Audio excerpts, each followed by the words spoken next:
La mer, j'ai la mémoire ouverte sur toutes nos mers. La mer du matin si agréable aux pupilles. La mer de midi, mer d'eau chaude vivifiante. Et la mer du soir, confidente de confiance. La mer, oh la mer, mer nourricière et de jeux d'enfants, et de cris de tempérance, et de mal finir rasant tes eaux. Ô mer, notre mer, d'où viennent tes assauts féroces de fauves affamés? De quelle force marine secrète remènes-tu ces grands sacs de jets d'eau foudroyants? Que fais-tu? Tes flots assomment nos infrastructures. Serait-ce notre nature et notre démesure qui te poussent dans tes derniers retranchements? Toujours est-il que voilà, tu pousses la problématique de l'érosion avec acuité dans notre quotidien. Mère, tu es notre mère, ne pouvant agir sans toi. Nous ferons avec toi pour le meilleur de nos populations, avec toi et avec leur consentement. Hélas, hélas, pays mêlé, hélas, Martini, nous piti, nous piti, nous piti. Hélas, hélas, pays mêlé, hélas, Martini, nous piti, nous piti, nous piti. En bas de différence, malgré grandeur la connaissance, nous pas manquer patience, génération d'intolérance, toujours crainte et puis respect, discerner avec simplicité, c'est vrai, toujours goûter en silence. Le plus important, c'est de se situer dans un territoire. Ce territoire, c'est une île dans la mer des Caraïbes, à 7000 km de l'Hexagone, et par contre tout près d'un certain nombre d'autres îles, petites et grandes Antilles, et puis l'Amérique du Nord, l'Amérique centrale, l'Amérique du Sud. Donc se situer dans cet ensemble-là, avec 360 000 habitants qui cherchent effectivement à la fois jouir de leur territoire et se projeter aussi sur l'environnement caribéen. Donc ce territoire, il est contraint par sa surface, il est contraint par un certain nombre d'enjeux naturels, de risques naturels, donc c'est un territoire vulnérable. Et puis les hommes sont là et donc il y a des conflits d'usage éventuellement, mais les conflits c'est pas forcément un gros mot, pour à la fois habiter, se déplacer, se divertir, travailler, et se développer. Donc ces conflits d'usage amènent à être peut-être plus ici qu'ailleurs, attentif à l'aménagement du territoire. Si vous voulez, l'équation, elle est très simple. Nous sommes sur un territoire qui fait 70 km de long, 30 km de large. On a sur cette marge côtière, alors les chiffres sont très variables, ils ne sont pas très précis, mais entre 40 000 et 60 000 personnes qui vivent véritablement sur la frange côtière. Et sachant que le niveau de la mer s'élève à un rythme de 3,5 mm chaque année, dans les 25 à 30 prochaines années, il faudra déplacer un nombre considérable de personnes si on ne veut pas que ces personnes soient extrêmement vulnérables, pour ne pas dire qu'elles soient directement impactées. Donc, de toute façon, soit nous avons l'intelligence de prendre les devants et de commencer à communiquer, à informer très rapidement de façon à éviter les conflits d'usage, de façon à ce qu'on n'en arrive pas à des blocages, ou alors on continue à faire la politique de l'autruche, on se met la tête dans le sable et on attend simplement que le drame arrive. Il faut repenser l'aménagement du territoire, repenser l'aménagement de l'espace, c'est-à-dire que le schéma d'aménagement régional doit être revu et corrigé, j'ai envie de dire, de fond en comble.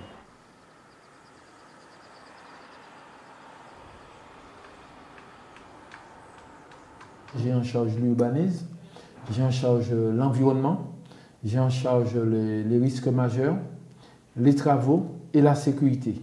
On peut dire qu'on peut avoir un maillage et un regard sur chaque thématique, puisque tout est lié. Si on parle de risques majeurs, il faut voir quel type de construction que nous faisons. Si on parle de risques majeurs, il faut voir où on va urbaniser ou pas. Il y a aussi la protection de l'environnement qui est liée dans tout ça. Et puis ensuite, il y a la sécurité qui rassemble tout. Ça peut paraître lourd, mais quand on regarde bien, il y a un lien étroit entre chaque thématique.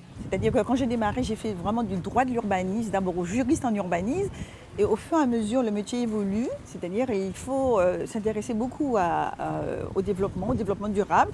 Et l'environnement a tendance à prendre le pas sur l'urbanisme. Voilà, aujourd'hui, on a à faire face aux problèmes d'érosion, aux problèmes de changement climatique. Et effectivement, il faut concilier les deux, puisqu'il faut faire des aménagements appropriés. Et donc, c'est tout le devenir, hein, c'est-à-dire l'urbanisme et son évolution.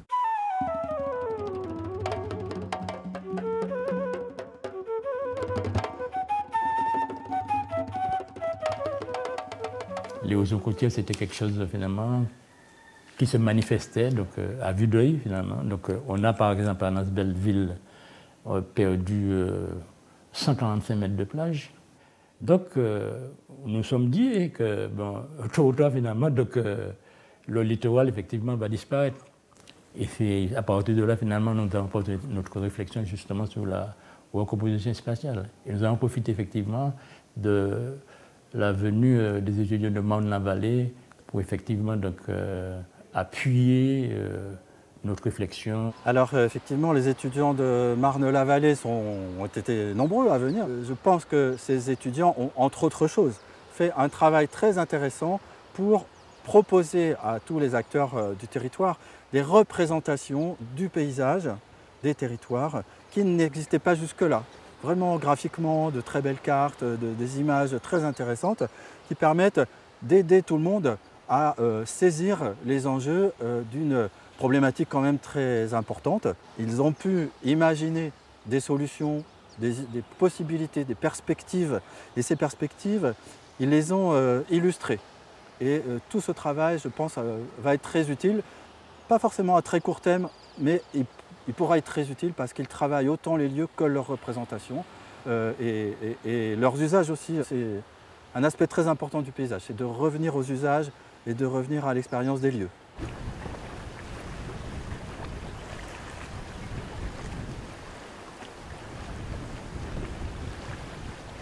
On a fait un plan de référence d'aménagement sur l'ensemble du front de mer. Ensuite, des missions ont été confiées à l'agence des 50 pas géométrie. Ils ont étudié aussi toute l'occupation du littoral donc sur 7 secteurs. Et puis un dernier ressort, la DEAL nous avait proposé l'étude sur Imaginer le littoral. Donc nous avons accepté cette étude. Et donc aujourd'hui, il s'agit de savoir, avec toutes les conclusions qui ont été menées par des regards extérieurs et des techniciens, c'est un travail universitaire, de voir comment on peut passer à l'opérationnel en faisant un mix entre toutes ces études pour prendre en compte ce problème de recul du trait de côte.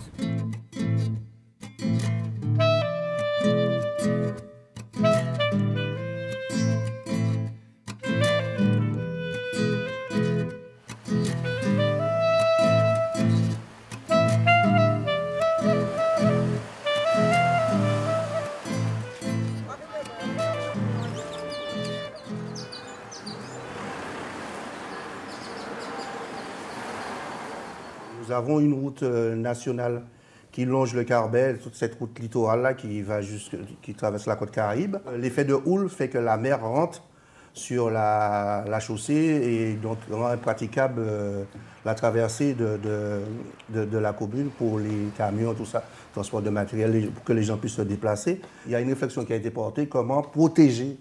Ce qui a été retenu, c'est pouvoir matérialiser par un enrochement. Donc, il y a une enquête publique qui a été menée, tout ça. Il y a bien entendu la prise en compte des marins-pêcheurs, et puis la plage, hein, si on dit enrochement, on risque de perdre un peu de plage, tout ça. À court terme, je dirais, c'est certainement à partir de 2023.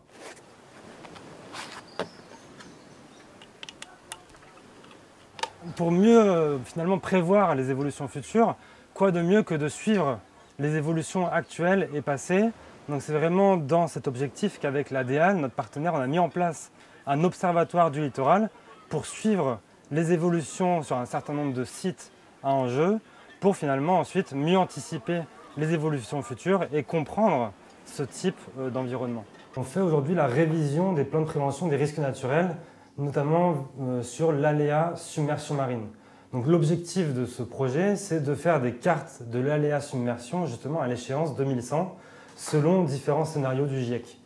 Et donc c'est un travail compliqué parce qu'il y a non seulement la surélévation du niveau de la mer due au contexte de changement climatique, mais il y a aussi, quand il y a un cyclone qui arrive, il engendre une surcote, c'est-à-dire une surélévation supplémentaire du niveau de la mer, mais aussi des vagues. Et donc les vagues, elles, quand elles arrivent à la côte, elles peuvent franchir par-dessus des ouvrages, par-dessus des routes, par-dessus une plage. Et donc c'est tous ces mécanismes-là qu'il faut prendre en compte quand on veut faire des cartes d'aléas submersion les plus fines possibles, parce que ces cartes-là, elles ont un impact énorme ensuite sur l'aménagement du littoral.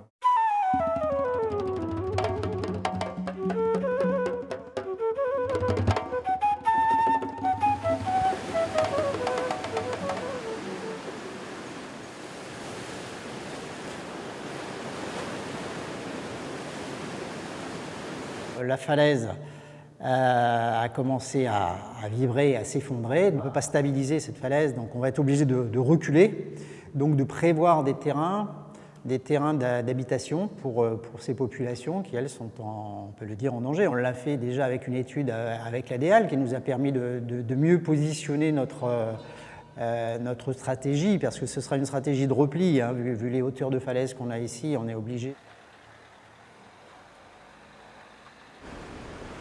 Il nous disait qu'il fallait que dans pas longtemps qu'on déménage d'ici, quoi. Et moi, c'est pas dans ma tête, ça. Pour moi, ça ne se fera pas. Pourquoi partir? On est bien ici. C'est notre lieu. Mais oui. Nous sommes tellement habitués, on n'entend même pas la mer. Elle est assez mouvementée en ce moment, vous le voyez. Elle est assez mouvementée. Mais du fois que ça tape à la terrasse, du moins qu'on est dans notre chambre, on dort. Il n'y a rien qui se passe. Hein. Je suis né ici, et on est bien ici. Mais pour quelle raison on va déménager pour aller ailleurs? Déménager pour aller ailleurs, nous sommes 4 frangins dans cette maison. Combien de pièces qu'ils vont nous donner comme...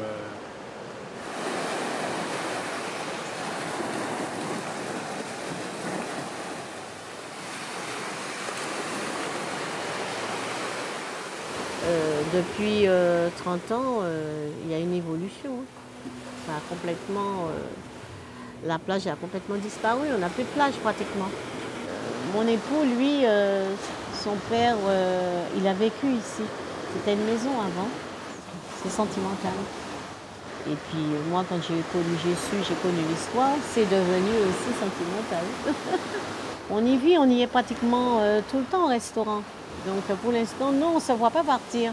On va tout faire pour pouvoir y rester le plus longtemps possible, même si on sait qu'il y a des aléas.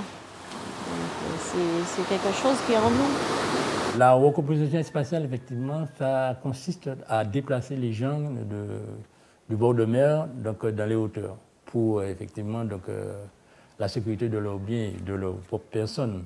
Il faut penser effectivement aux usages, aux habitudes des gens, là où ils vivent, pour essayer, autant que se peut, vraiment, donc, là où ils vont vivre, pouvoir avoir la même qualité de vie, au moins ça. Voilà. C'est comme ça qu'il faut vendre le projet. Ce qui se passe au niveau des tendances pour prévoir l'évolution de la côte et du littoral, il faut vraiment essayer d'être le plus local possible, c'est-à-dire qu'avoir une connaissance fine, site par site. Par exemple, si on regarde ce qui s'est passé sur le Prêcheur depuis justement les années 50, de 50 aux années 2000, on a vu une érosion mais très rapide. Donc la côte a reculé quasiment de 70 mètres depuis 1950. Après 1902, après les éruptions massives et un apport de sédiments important de la montagne Pelée directement, hein, donc des cendres, des roches et des minéraux qui sont accumulés à la côte, ça a constitué des plages qui étaient relativement larges. Et ce sédiment-là qui est arrivé d'une façon brutale, exceptionnelle, eh bien, il est parti aussi vite qu'il est arrivé. Les vitesses de recul observées sur ces secteurs-là ne semblent pas se poursuivre parce qu'on est aujourd'hui sur un substrat qui est beaucoup plus dur, beaucoup moins volatile. Et donc, il serait aberrant de faire des projections en se basant sur les vitesses de ces 20, 30, 40 dernières années sur ces secteurs.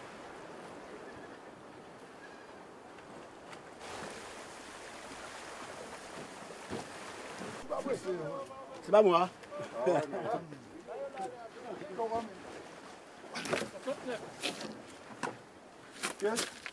On a fait le muraille qui continue jusque là-bas.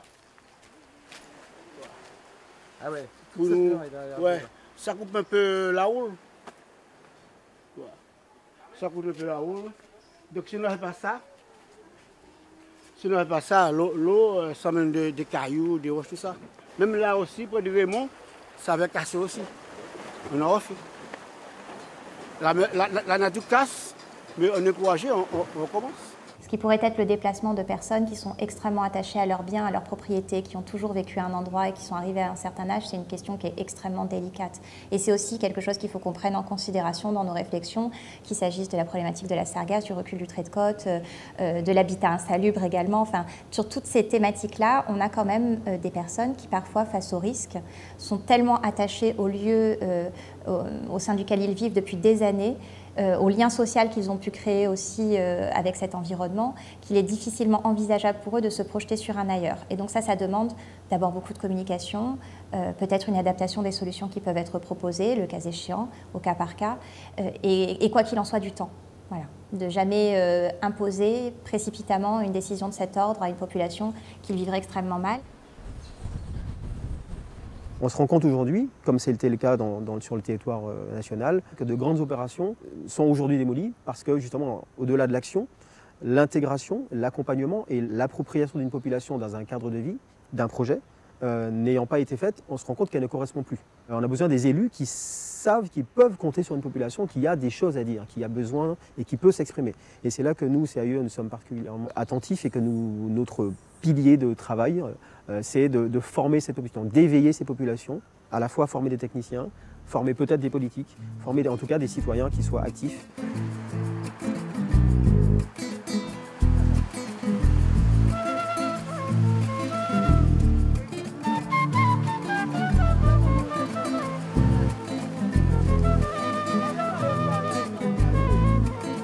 Achiki ou sans malheureux, c'est pas meu cavant pour vivre. L'argent a ouvert, ou cabré pour soulager tchèw. Yo sur nos 30 secondes, à Tokyo Dodges rajouté. Mais j'ai gardé bacchanal, philosophie ni trop vérité.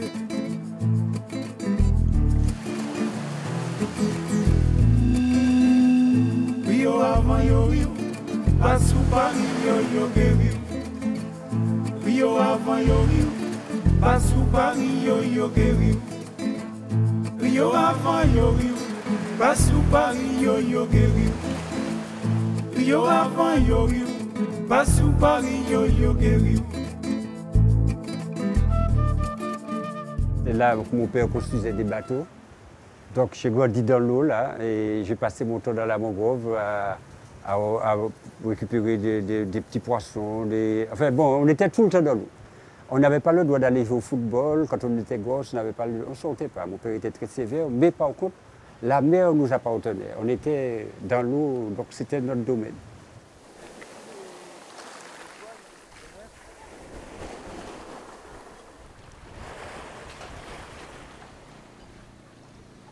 On avait à peu près 40 000 navires qui venaient en Martinique, on a 3 000 places dans les ports. Donc ça veut dire qu'on a un écart de 37 000 places et que cet écart, il faut le gérer. Aujourd'hui, un navire qui va arriver en Martinique, à défaut d'une offre de mouillage, va mettre son ancre. Et l'ancre va être un facteur de dégradation du milieu marin. On a pris des mesures de sanctuarisation d'un certain nombre d'espaces. Après, ce que l'on ambitionne, ce que l'on essaye de faire, c'est d'accompagner les communes dans une stratégie d'aménagement, notamment avec une forte incitation à la mise en place de zones de mouillage, la mise en place de corps morts écologiques.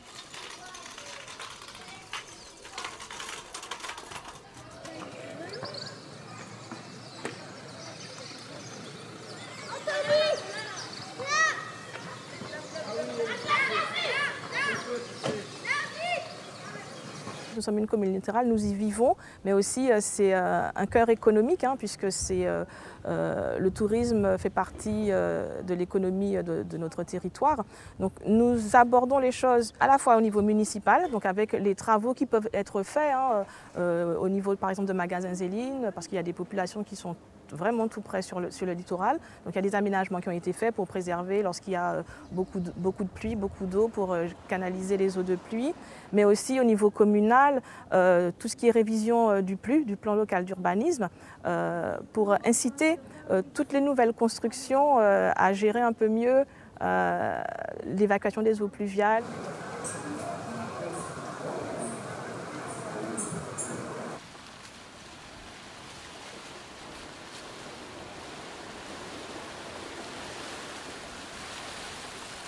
La prise de conscience est multifactorielle, hein, le vécu de chacun plus que peut apporter les institutions.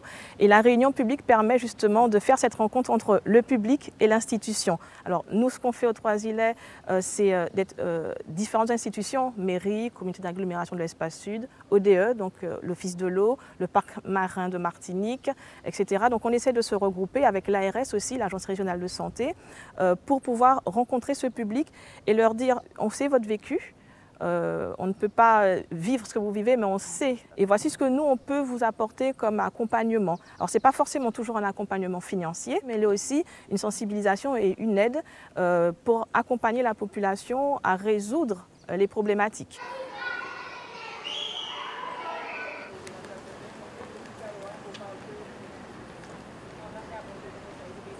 Alors, nous avons vécu l'épisode de 10 et 11 novembre 2020, où il y a eu une déclaration de catastrophe naturelle pour la Trinité, pour Sainte-Marie et d'autres communes. Nous avons compris qu'il fallait réviser un peu la procédure au niveau du permis de construire, qu'il y a obligation pour qu'il y ait un architecte qu'on voit bien, qu'il y ait une étude de sol qu'on voit bien, et surtout qu'on voit où vont les eaux de toiture et les eaux de ruissellement.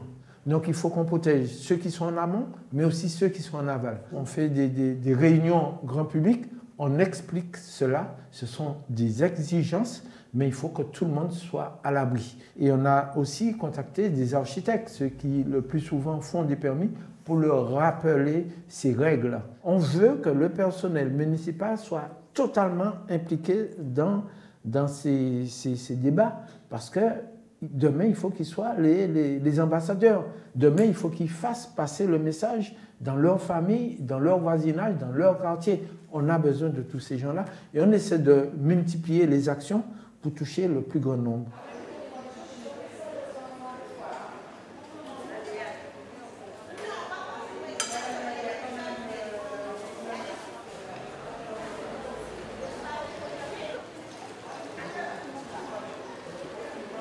Il faut faire attention parce que nous avons une population qui est effectivement très attentive à ce qui se passe sur le territoire et qui est particulièrement intéressée à ce qu'il reste des choses de ces initiatives qui sont montées, qui vont et viennent, notamment en associant les différentes corporations, l'ordre des architectes, les ingénieurs, le monde scolaire, le monde artistique. Et il faut absolument, à chaque fois qu'on va consulter ces populations, se rendre compte qu'il faut durablement modifier leur cadre de vie, voire l'améliorer.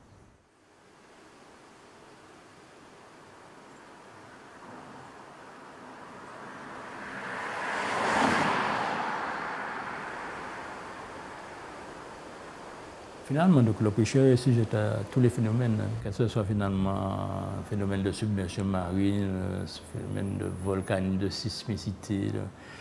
Et le LAR, effectivement, donc, fait quelque chose effectivement de prégnant et qui, comment dirais-je, au fur et à mesure, finalement, nous avons appréhendé ce phénomène. Et l'école, finalement, qui est menacée par les LAR, finalement, donc, va se trouver justement donc, dans les hauteurs aussi également.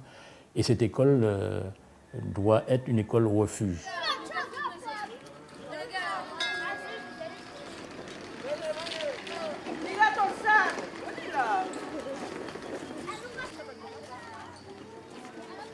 C'est vrai qu'avant ces LAR, ils étaient déjà connus dans le passé, il y en avait déjà eu dans le passé. Mais conjonction d'intervention. Premièrement, 2016, les études universitaires des étudiants en architecture qui viennent poser ou expliquer ce que pourrait être la ville de demain aux prêcheurs. Et survenance de ces LAR qui ont été traités dans l'immédiateté par le déploiement de systèmes de prévention, de réveil, d'évacuation, et puis qui se prolongent dans le temps, et qui font qu'à un certain moment, au bout de quelques temps, les populations qui sont évacuées à 2-3 heures du matin à coups de sirène et machin, ça devient des conditions de vie insupportables, y compris sur le littoral. Et qui met en mouvement l'ensemble de l'édilité, les populations, vers un besoin de résilience vis-à-vis de ces risques naturels. C'est une conjonction d'opportunités qui permet d'avancer sur le sujet et de rendre surtout tolérable le programme qui a été développé sous l'appellation « À la conquête des mornes ».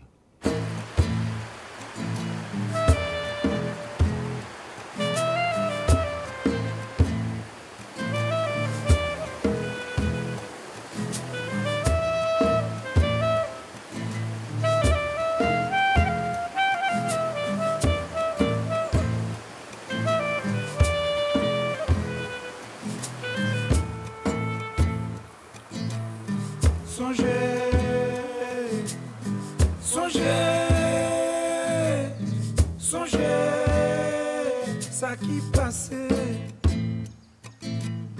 Songez, songez, songez, songez, songez, février 74. Yo tué une qualité pour manger. Songez, février 74.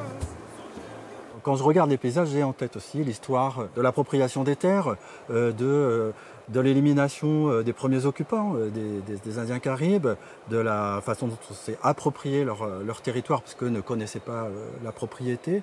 Le fait que la propriété a été constituée en grandes habitations esclavagistes et puis ensuite, après l'esclavage, ces grandes propriétés ont perduré et l'accès à la propriété a été difficile pour les anciens esclaves et leurs descendants. Certains ont pu s'installer dans les morts, dans les hauteurs où les notions de propriété moins nettes. Certains aussi sur l'espace des 50 pas géométriques. Mais c'est resté quand même quelque chose de difficile et qui est encore, je pense, un aspect à manier avec beaucoup de délicatesse, beaucoup de communication. C'est un des défis des projets à réaliser. C'est que pour réussir l'adaptation au changement dont on a besoin, il va falloir agir sur la propriété, sur le foncier et agir avec, je pense, en conscience, toute cette histoire qui est en background du rapport au foncier. Lorsqu'ils cessent leur activité, les agriculteurs préfèrent transmettre leur patrimoine aux enfants. Et les enfants ne sont pas souvent des agriculteurs.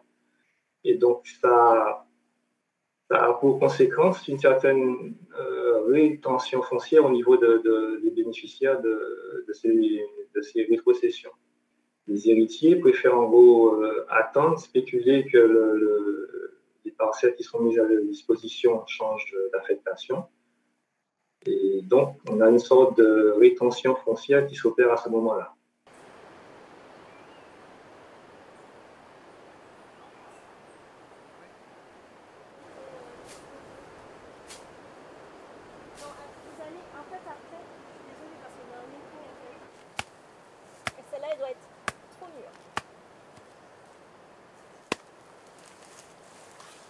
Ça va, si, elle commence, mais vous pouvez écouter. Il y a de la reconquête de foncier agricole sur des parties qui sont aujourd'hui en espace boisé classé ou en zone naturelle, avec un gros travail qu'on a mené en amont avec la direction de l'alimentation, de l'agriculture et des forêts et l'Office national des forêts, justement pour permettre de valoriser des zones qui aujourd'hui sont des zones boisées sans perdre la destination forestière, puisque le cacaoyer est un arbre d'ombrage. Et puis, il y a des gens qui vont planter en prairie de la banane en amont pour créer l'ombrage pour le cacao. Donc là, on recrée des systèmes agroforestiers à partir de prairies.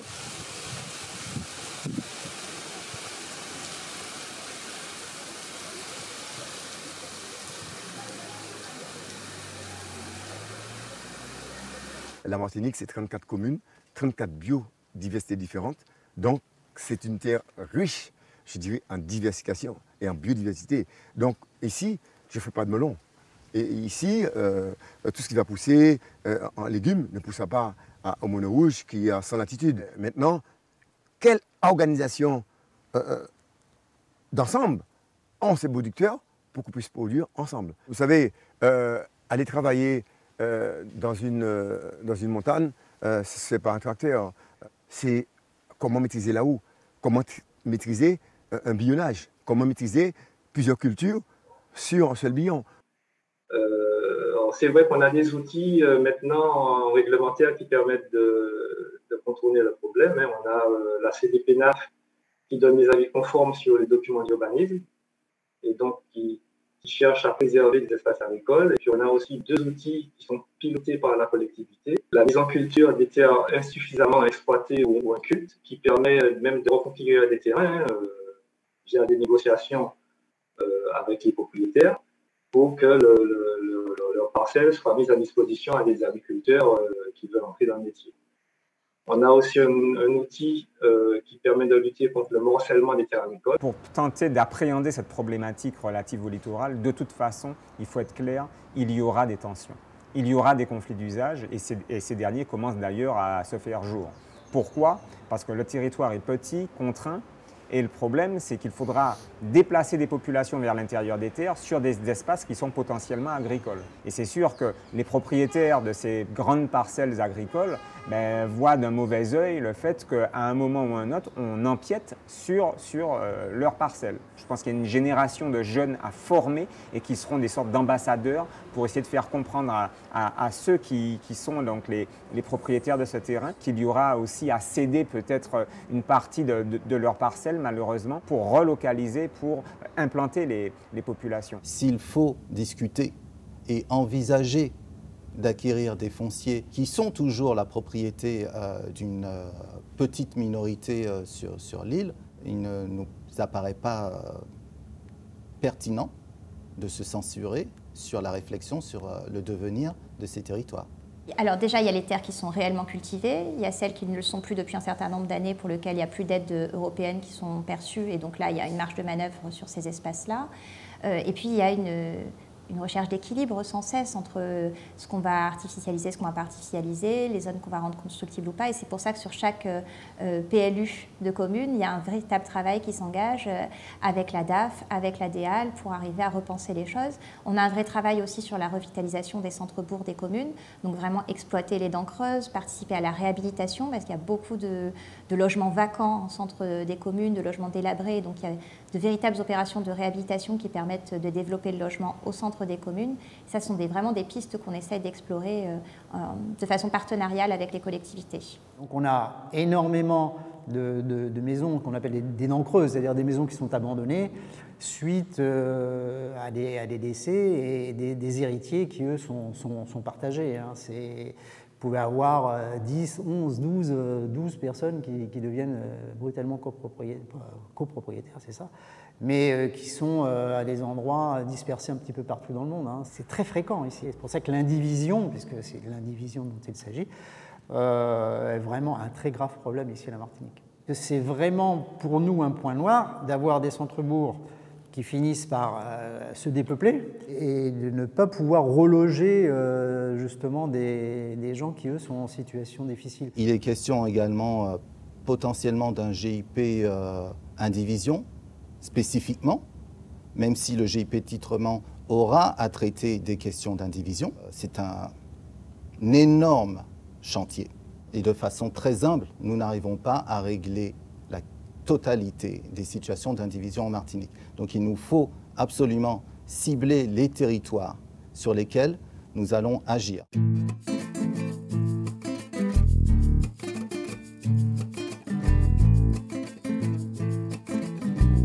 En ce qui concerne l'école refuge, nous en sommes aujourd'hui à la sélection du maître d'œuvre, du constructeur de cette école refuge. Dans ce genre de bâtiment, il y a bien une année d'études permis de construire, consultation des entreprises pour pouvoir commencer à construire le bâtiment. Ensuite, compte tenu du coût qui va dépasser la dizaine de millions d'euros de ce bâtiment, je n'envisage pas qu'on puisse l'achever en moins de 2 ans.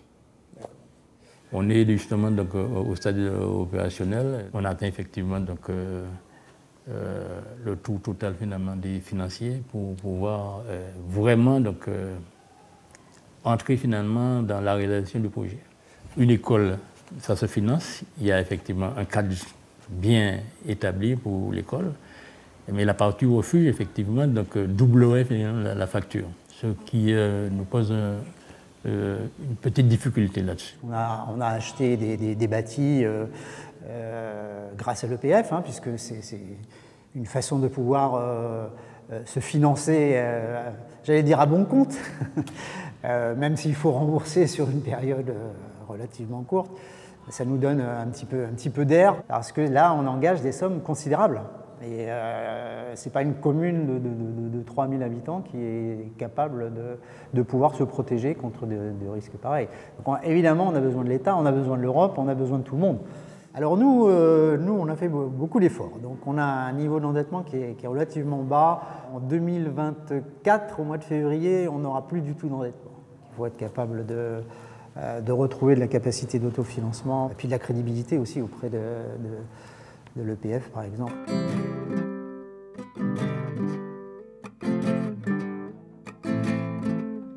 D'une manière générale, de ce que j'ai pu constater depuis mon arrivée, c'est un territoire qui nécessite d'être inventif. C'est un territoire magnifique, mais qui conjugue, je pense, absolument quasiment tous les risques naturels. Et donc, de ce fait, on est obligé de réinventer un petit peu les choses.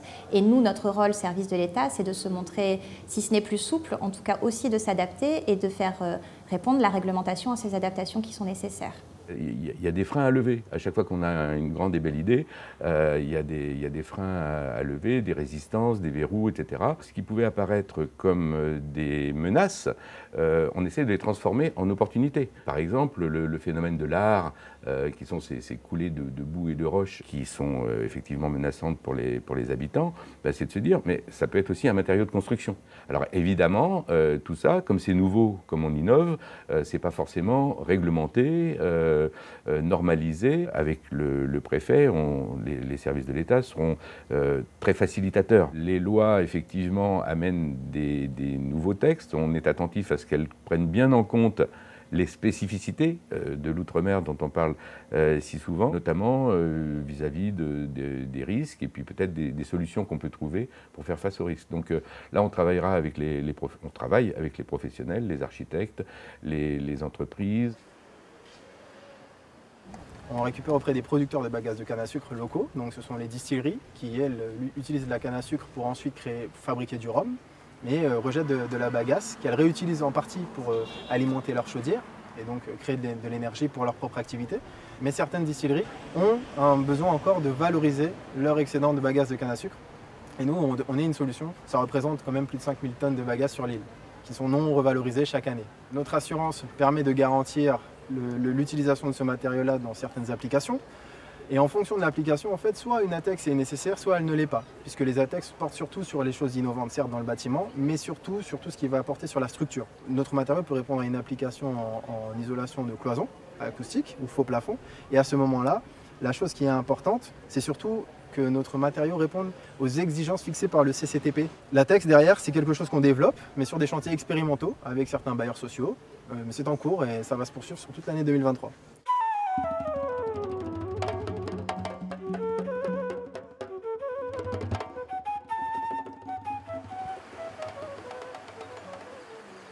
Alors, nous sommes à 150 mètres d'une embouchure de rivière, la rivière de Carabet, une des rivières les plus saines, je n'exagère pas, et moins polluée de la Martinique. Cette rivière-là n'a pas d'exploitation de bananes au-dessus.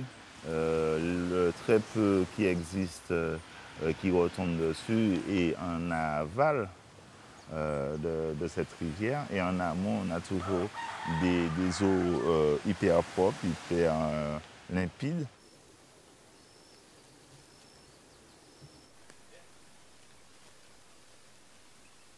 L'étude faite par les étudiants, effectivement, ils ont étudié la baie, l'échelle du bassin versant. Ils ont découpé le bassin versant en plusieurs pièces. Et ça, c'était original, pièces de gâchette, pièces de Montaléry, pièces de cacao. Et pour chaque pièce, ils proposaient des aménagements. Et effectivement, donc, la baie, c'est ce qui fait l'identité de cette ville littorale. Donc, il faut penser à l'échelle du bassin versant. Je pense que l'étude, quand même, sur ce point-là, a été quand même assez intéressante, puisqu'ils ont pris en compte la problématique de l'eau. Vous savez qu'ici, il y a un terme créole qui dit « toute la rivière qui descend dans la mer ». Toutes les rivières descendent vers la mer. Et donc, même si ça met du temps, la molécule passe de la terre à la rivière et de la rivière à la mer.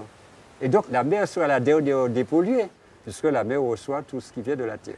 Sur le secteur de la pêche, on a quand même eu aussi des évolutions très sensibles sur les 15 dernières années, notamment en lien avec une problématique comme la chlordécone, par exemple. La contamination des sols par la chlordécone a entraîné une contamination des eaux côtières, avec de fait des mesures restrictives qui ont dû être prises par l'État pour empêcher que la pêche se pratique sur le tiers de ce littoral. Ça, ce sont des impacts aussi sociaux et économiques.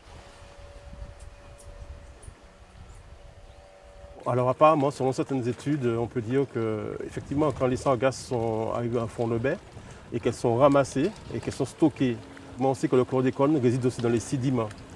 Donc quand ils sont ramassés au sec les sédiments effectivement, et on peut les retrouver dans les mangroves ou là, dans les lieux de stockage, quoi. C'est vrai que quand on va effectivement du côté de Fourachot, les nuisances liées aux sargasses sont particulièrement prégnantes. Il y a une école de ce côté-là aussi, donc on le prend en considération. Et il faut qu'on arrive à mieux appréhender la situation de ces populations pour répondre au mieux à leurs besoins. Il y a une certaine année, je crois qu'il y a environ 50 cela, où nous avons eu un gros arrivage de sargasses qui a pris pratiquement toute la baie du Robert. Et par rapport à ce phénomène-là, par rapport à l'odeur de l'hydrogène sulfuré, nous avons dû évacuer le collège Robert III. On va dire plusieurs semaines, à plusieurs reprises, ça a été fermé. Le maire a dû prendre une décision pour la protection des élèves, quoi, et aussi des enseignants. Tout a un impact. L'aménagement est l'affaire de tous, pas l'affaire que des politiques. Il faut que l'on arrive à faire comprendre à l'ensemble de nos administrés et l'ensemble de nos Martiniquais et de nos visiteurs qu'ils peuvent tous, autant qu'ils soient, être acteurs de l'aménagement en Martinique.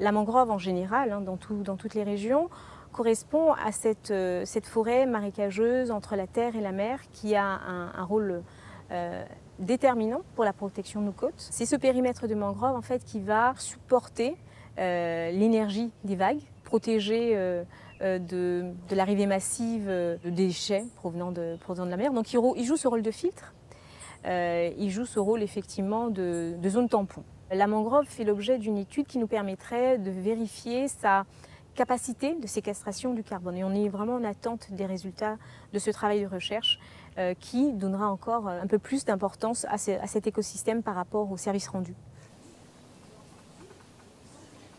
Quand on arrive comme ça avec des jeux de données qui, sur 5 ans, on a une donnée tous les jours de la position du trait de côte et donc de la morphologie de la plage, c'est vrai que ça donne envie de l'exploiter. Il y a pas mal d'utilisations possibles. Évidemment, le but de ces données-là et le but de l'ensemble des travaux réalisés par l'Observatoire, c'est de communiquer au maximum et de diffuser à qui le veut ces données qui sont vraiment des données publiques et qui sont vouées à être valorisées, échangées, diffusées. Moi, je milite véritablement pour que nos territoires s'apparentent à des laboratoires d'études, mais au sens le plus noble du terme, c'est-à-dire tester des solutions potentiels qui permettent de protéger les populations, tester des solutions qui permettent d'informer peut-être différemment les populations. Et puis surtout, la démocratie participative, faire participer le citoyen, co-construire les projets, co-construire les solutions avec les services de l'État, avec les associations, avec les services, j'ai envie de dire, territoriaux. Je pense que c'est la solution. Il faut mettre tous les acteurs autour d'une table et penser enfin l'aménagement de notre territoire de façon pluriel, c'est-à-dire que tout le monde a son mot à dire.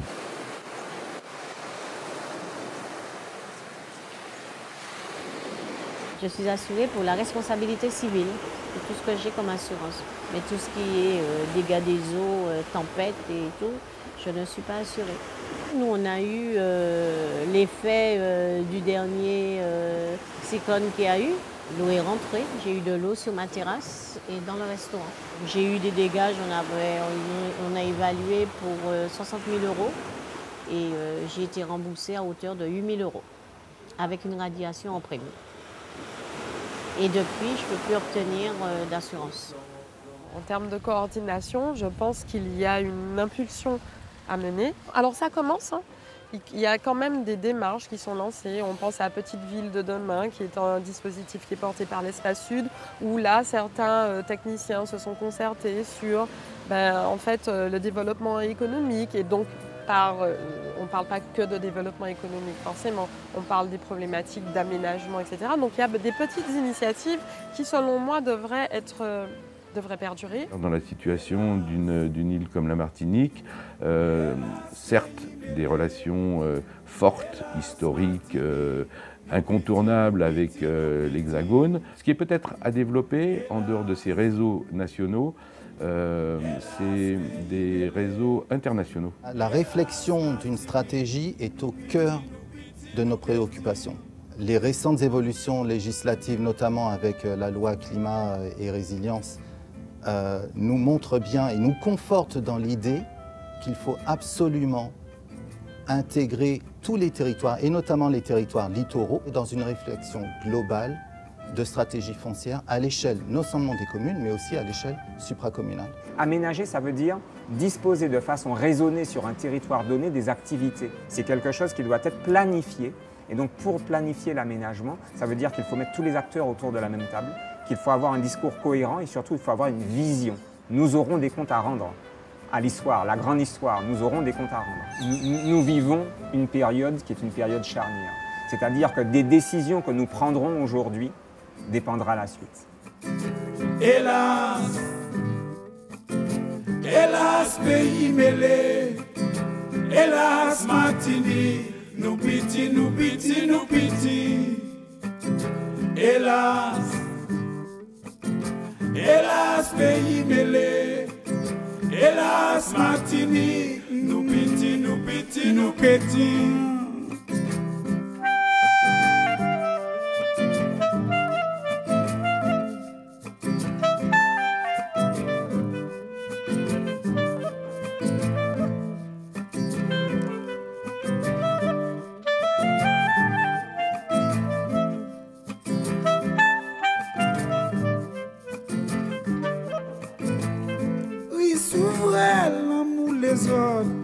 Chercher l'intelligence, estropier la vanité ou presque trouver la délivrance. Tiens, c'est ton beau l'injustice, pas ni plaisir en méchanceté, ça, qui a l'esprit équilibré pour y chercher sincérité. Hélas, hélas pays mêlé, hélas Martinique, nous piti, nous piti, nous piti. Hélas, hélas pays mêlé, hélas Martinique, nous piti, nous piti, nous piti.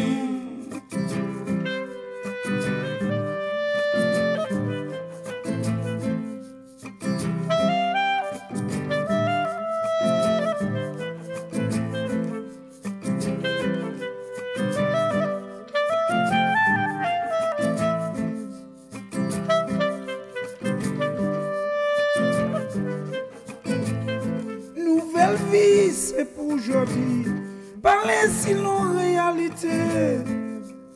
Pas faire jour trouver ou fâcher, travail pour toujours faire le bien.